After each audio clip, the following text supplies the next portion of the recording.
وہ سارا دن کچھ پڑھتا ہے، کسی کو بتاتا نہیں. بڑی مشکل سے میں نے اس کا ایک ذاتی خادم تھا، اس کو کھلایا پلایا، اس سے دوستی کی، اس سے تعلق بنایا. جو جوانی سے بڑھاتے تک اس کا ذاتی خادم تھا، وہ خادم بھی خود بوڑھا ہو گیا. اس سے احوال پوچھا تو اس ذاتی خادم نے بتایا کہ اس کو کہیں سے ایک ورد ملا ہوا ہے، یہ سارا دن وہی پڑھتا ہے. جب اس کا خطرہ بڑھ جاتا ہے، کوئی خدشہ بڑھ جاتا ہے، کوئی نقصان کا خطرہ ہوتا ہے، یا کسی کی کوئی پریشانی اس کو آتی ہے کہیں سے، تو یہ پڑھنا زیادہ کر دیتے ہیں.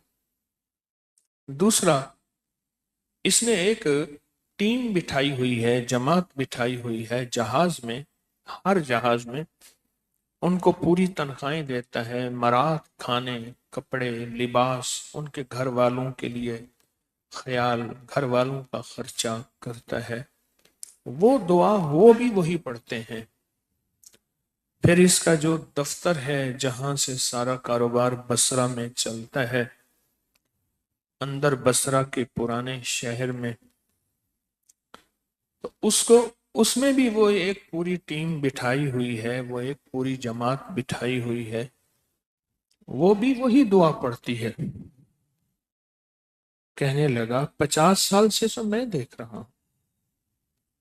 چھوٹا سا تھا، میں ان کے والد کے پاس آیا تھا، ملازمت کرتے میری زندگی گزر گئی. کہنے لگے کہ میں اب اس کھوج میں تھا، اس تلاش میں تھا کہ مجھے اس دعا کا پتہ چل جائے کہ وہ دعا آخر ہے کیا، اور اس دعا کے اندر اتنی تاثیر، اتنی طاقت، اتنا کمال کیا ہے.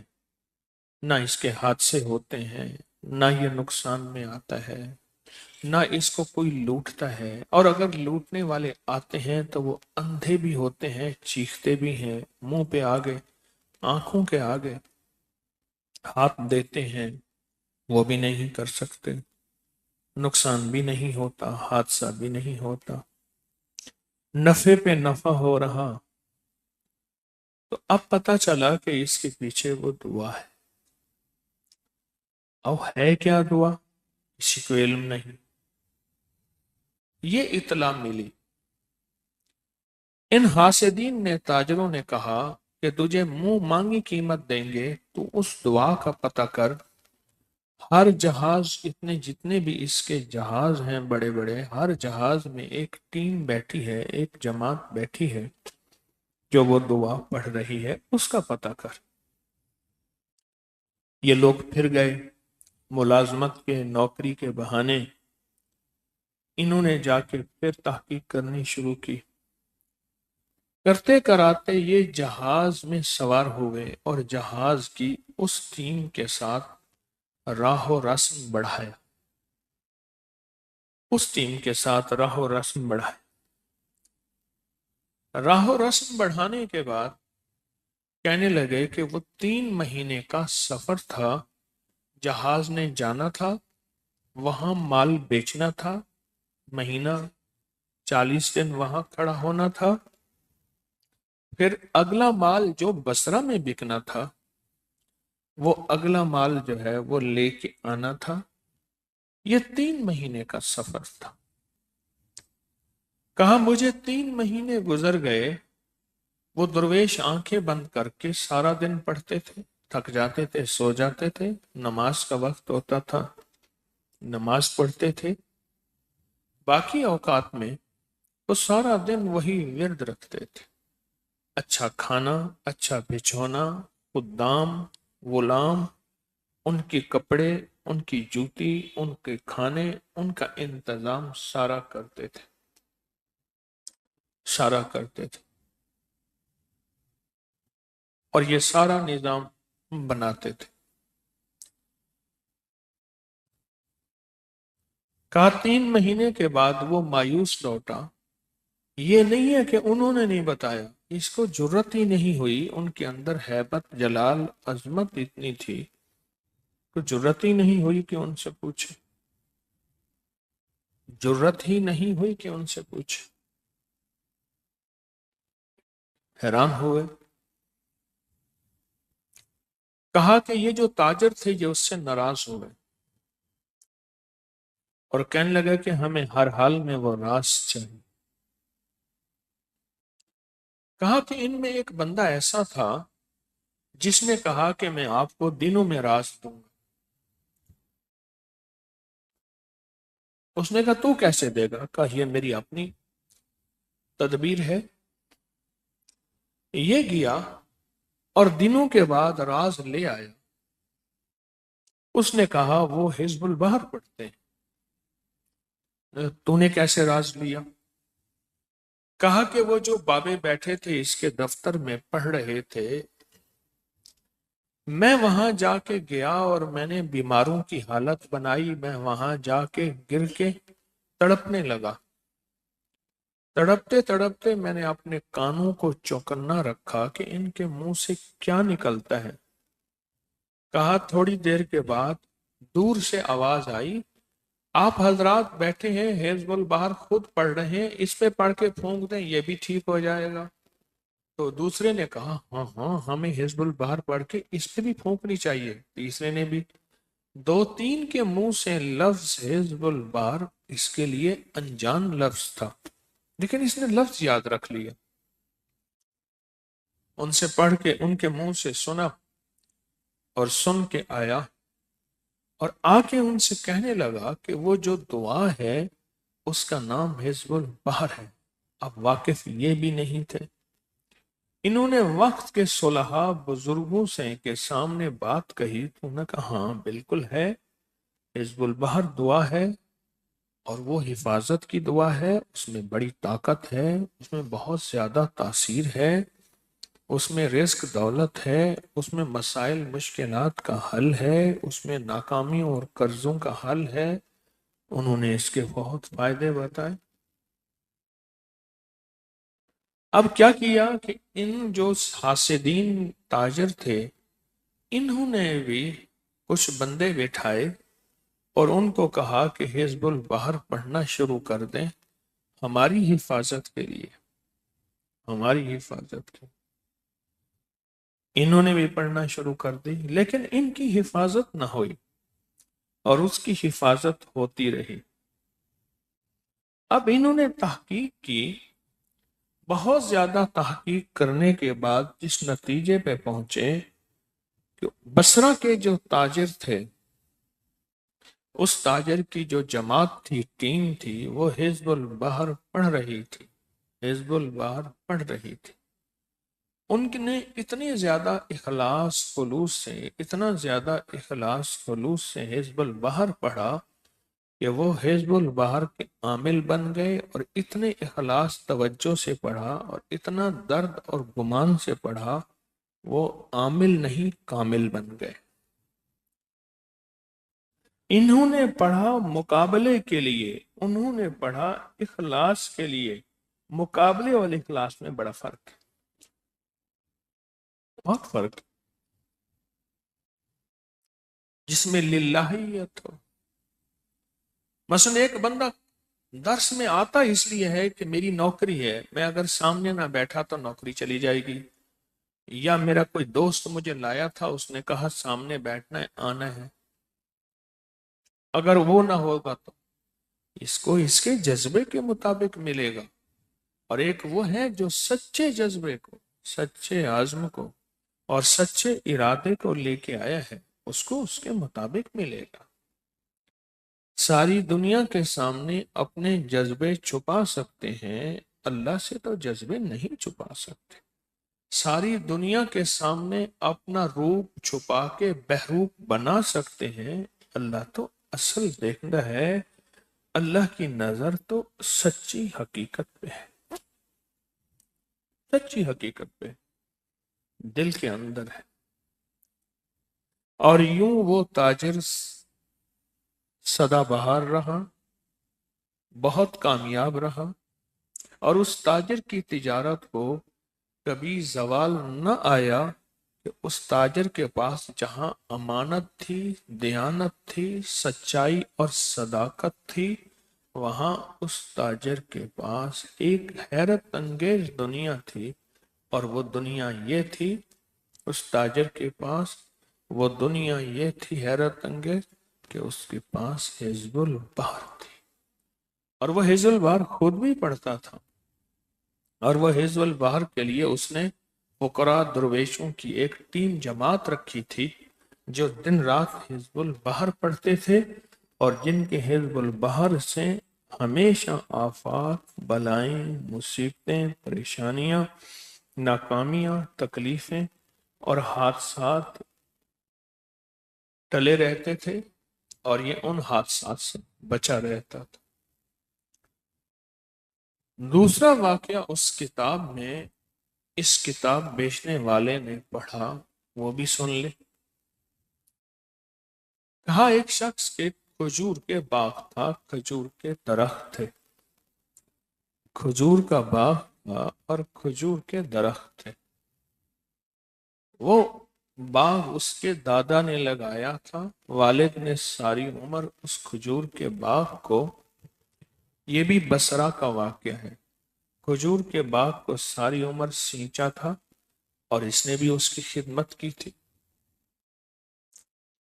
اس نے محسوس کیا کہ کھجور کے درخت کھڑے کھڑے گر جاتے تھے، جل جاتے تھے، خشک ہو جاتے تھے، جبکہ آج تک ایسا نہیں ہوا۔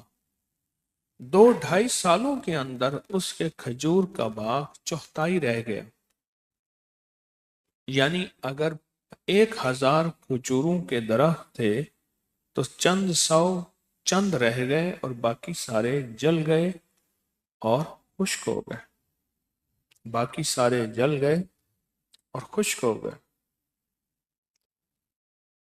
کہا یہ پریشان تھا، ماہرین کو بلایا، انہوں نے زمین دیکھی، مٹی دیکھی، پانی کو دیکھا، اور اس کی جو خدمت گزاری درختوں کی ہوتی تھی وہ سب دیکھا، پر انہیں سمجھ نہ آئی یہ کھجور کا درخت کیوں مرتا جا رہا، حالانکہ اس کے ساتھ میں اور کھجور کے درخت بصرہ میں تھے۔ بصرہ کھجوروں کی وجہ سے مشہور ہے پوری دنیا میں، انہیں تو کچھ نہیں ہو رہا تھا، اور یہ کھجور کا درخت آخر کیوں درخت پہ درخت، درخت پہ درخت جلے جا رہے تھے، آخر کیوں؟ یہ چیز اس کے لیے بہت زیادہ تشویشناک تھی، اس کھجور کے درختوں کے مالک کے لیے بہت پریشان کن تھی۔ اس نے منت مانی کہ یا اللہ، اگر میرے یہ کھجور کے درخت پھر سے زندہ ہو جائیں، تر و تازہ ہو جائیں، میں پورے 11 سال یہ کھجور کی فصل غربا مساکین پہ خرچ کروں گا، یا صرف میرے گھر والے کھائیں گے، میں اس کو ہرگز نہیں بیچوں گا۔ اے اللہ کو اس کی تدبیر اور سبیل نکال دے، پورے 11 سال میں اس کا پھل، کھجوریں، غربا مساکین فقراء پہ خرچ کروں گا، خود کھاؤں گا، بچے گھر والے، بالکل فروخت نہیں کروں گا۔ اس نے رو رو کے اللہ سے مانگا، رو رو کے اللہ سے۔ 3 دن ہی نہیں گزرے تھے کہ کوئی ایک فقیر پردیسی آیا اور آ کے کہنے لگا کہ کیا اس باغ میں کوئی رہنے کی کوئی چٹائی مل جائے گی؟ میں فقیر پردیسی ہوں، میں مدینے کا مسافر ہوں، مدینہ جا رہا ہوں، فلاں ملک فلاں وطن سے آیا ہوں، سفر کرتے کرتے میں چاہتا ہوں کہ کچھ دن بصرہ میں گزاروں، اولیاء صالحین کا شہر ہے، خواجہ حسن بصری حضرت رابعہ خواجہ حسن بصری حضرت رابعہ بصریہ کا شہر ہے، اور بڑی ہستیوں کا، میں کچھ دن یہاں گزاروں۔ انہوں نے اجازت دے دی۔ جب انہوں نے اجازت دے دی، کہا وہ فقیر سارا دن ایک ورد پڑھتا تھا، پھر اس نے کیا کیا، گٹھلیاں سامنے رکھ کے اس ورد کو پڑھنا شروع کر دی۔ کہا یہ حیران ہوتے تھے یہ فقیر کیا کرتا ہے، باغ میں بکھری ہوئی گٹھلیاں کٹھی کرتا رہتا تھا۔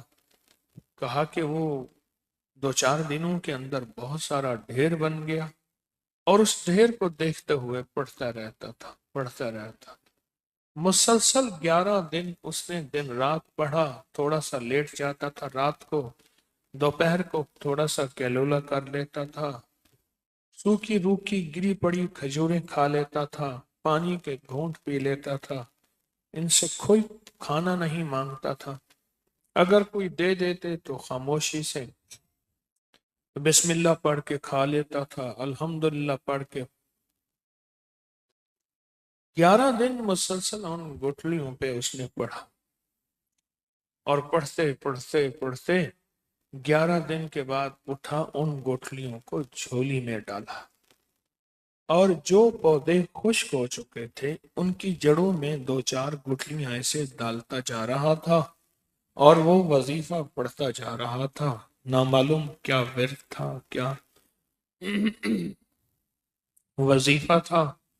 بس اس کے بعد جب وہ کام کر چکا, رات رہا, صبح کہنے لگا کہ آپ کا بہت شکریہ, ممنون ہوں کہ آپ نے مجھے یہاں ٹھہرایا. میں نے آپ کے باغ کے لیے ایک دعا کی ہے اور آپ کے باغ کے لیے دعا کی ہے, اور اس دعا کا اثر یہ ہوگا انشاءاللہ آپ کے باغ کے تمام پودے جو ہیں وہ سرسبز اور شاداب ہوں گے اور آپ انشاءاللہ خوشحال ہوں گے. کہا کہ ہم نے اس فقیر کی بات کو ایسی اہمیت نہ دی, کوئی اہمیت نہ دی کہ ٹھیک ہے انہوں نے بات کہہ دی, وہ چلے گئے. کہنے لگے کہ میں مدینہ منورہ جا رہا ہوں, اب باقی زندگی وہیں گزاروں گا, بقی میں قبر بنواؤں گا اور کملی والی کی چھاؤں میں رہوں گا, بس میں مرنے جا رہا ہوں. یہ پہلے عمومی رواج تھا کہ لوگ مدینہ منورہ چلے جاتے تھے, زندگی کا باقی حصہ وہیں گزارتے تھے اور پھر وہیں قبر بن جاتی تھی بقی میں, اہل بیت کے ساتھ, امہات المومنین کے ساتھ, کملی والی کی بیٹیوں کے ساتھ, صحابہ کے ساتھ بقی میں.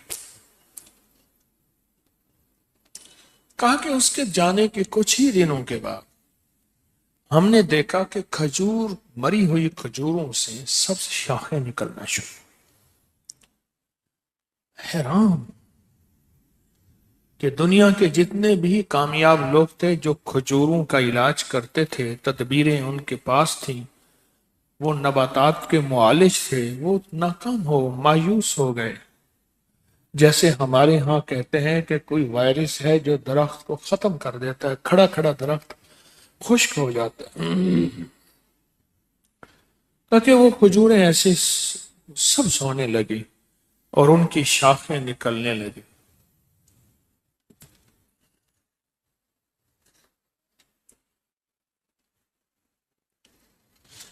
ان کی شاخیں نکلنے لگی.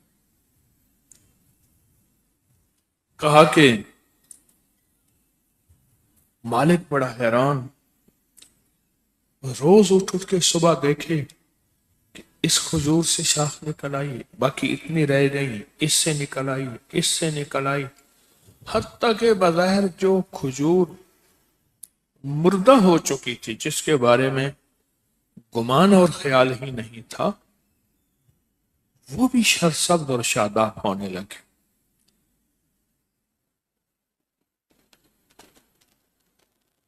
کہا کہ یہ بات حیران کن تھی. بصرہ کے لوگ یہ منظر دیکھنے آنے لگے, یہاں تک بات پھیلی. یہ منظر آ کے دیکھنے لگے, کیا دنیا میں ایسا بھی ممکن ہو سکتا ہے؟ لوگ جوک در جوک یہ منظر آ کے دیکھنے لگے. کہا مالک نے کہا اس فقیر کو ڈھونڈو. انہیں کہا وہ تو مدینے کا راہی تھا, مدینے کا مسافر تھا. کہا کہ اس نے تیز رفتار اونٹنیاں کھانا، سامان، کوئی مہینے کے بعد، تقریباً 1 مہینے ہو گیا، اس نے وہ ساری چیزیں تیار کی اور کہا جاؤ راستے میں دیکھتے جاؤ جو لوگ جن لوگوں کے ساتھ خدام غلاموں کے ساتھ اس باغ میں وہ درویش رہا تھا، کہا اس کی شکل پہچانو اور اس شکل کی نشانیاں دے کے اسے تلاش کرو اور کسی طرح اس کو میرے سامنے لاؤ یا مجھے اس کے پاس لے چلو۔ تو کہا کہ اس کے پیچھے غلاموں کا ایک پورا قافلہ بھیجا، تیز رفتار اونٹنیاں بھیجیں اور سبک رفتار سارا نظام بھیجا اور اس کو جا کے تلاش کرتے کرتے کرتے کہا کہ وہ اس وقت تک مدینہ پہنچ چکا تھا۔ پھر مدینہ میں اس کو تلاش کرنے لگے تو کہا کہ ایک فقراء کی رباط میں، رباط کہتے ہیں جہاں غربا فقراء جس بلڈنگ میں رہتے ہیں، جن جھونپڑوں میں رہتے ہیں، وہاں اس کا قیام تھا۔ کیا ہم جب پہنچے تو اس نے ہمیں پہچان لیا؟ تم وہی باغ والے نہیں ہو؟ کہا ہاں۔ کہا ہم نے انہیں تحائف دیے اور اپنے آقا کی طرف سے، اور کہا آپ کی مہربانی، ہمارا تو خشک باغ سرسبز اور شاداب ہو گیا اور اس میں ہریالی آ گئی اور دنیا دیکھنے آئی، بصرہ کے لوگ اسے دیکھنے آئے، تم ہمارا مالک آپ کو ملنا چاہتا ہے۔ تو اس نے کہا مالک سے کہنا کبھی مدینہ آئے تو ہمیں ضرور ملے، لیکن اگر نہ بھی ملے، جو دعا میں نے پڑھی تھی وہ میں دعا آپ کو بخش رہا ہوں۔ آپ بھی آئندہ کے لیے اب وہ لفظ سنیں جو لفظ انہوں نے کہے۔ آئندہ کے لیے فرمایا جس خاتون کا پیٹ خشک ہو، یعنی بانجھ ہو، جس کی فصل خشک ہو اور جس کے درخت خشک ہوں، جس کی زندگی، وہ یہ وظیفہ پڑھے، وہ یہ تسبیح پڑھے اور وہ اس وظیفے اور تسبیح کو اپنی زندگی میں شامل کرے، اس وظیفے اور تسبیح کو اپنی زندگی میں شامل کرے تو جو چیز جو خشک ہو چکی ہے، دودھ خشک ہو چکا ہے، کہیں کا بھی دودھ، ماں کا یا جانور کا، فصلیں خشک ہو چکی ہیں، درخت خشک ہو چکے ہیں اور خاتون بانجھ ہے، کہا کہ سرسبز ہو جائے گی، شاداب ہو جائے گی اور تر و تازہ ہو جائے گی۔ اور پھر انہوں نے کہا، اس درویش نے کہا یہ دعا مجھے حضرت خضر نے سکھائی تھی، حضرت خضر نے سکھائی تھی، اور حضرت خضر نے فرمایا تھا یہ دعا میں نے شیخ ابو الحسن سے لی تھی، شاذلی رحمت اللہ علیہ سے، اور کہا کہ پھر یہ دعا حضرت خضر فرماتے ہیں میں نے براہ راست حضور سرور کونین صلی اللہ تعالی علیہ وسلم سے بھی لی تھی، لہٰذا مجھے یہ حضرت خضر نے سکھائی تھی اور میں نے ان سے سیکھی تھی۔ جاؤ جب بھی کوئی پریشانی، کوئی مشکل، کوئی الجھن ایسی ہو جس میں تم سمجھتے ہو کہ میری زندگی میں کوئی راحت نام کی چیز نہیں، اس دعا کو دیوانہ وار پڑھنا۔ یہ لفظ کہا، دیوانہ وار پڑھنا، تمہاری مشکل بھی حل ہو جائے گی، تمہاری الجھن بھی دور ہو جائے گی، تمہاری ناکامی بھی ختم ہو جائے گی۔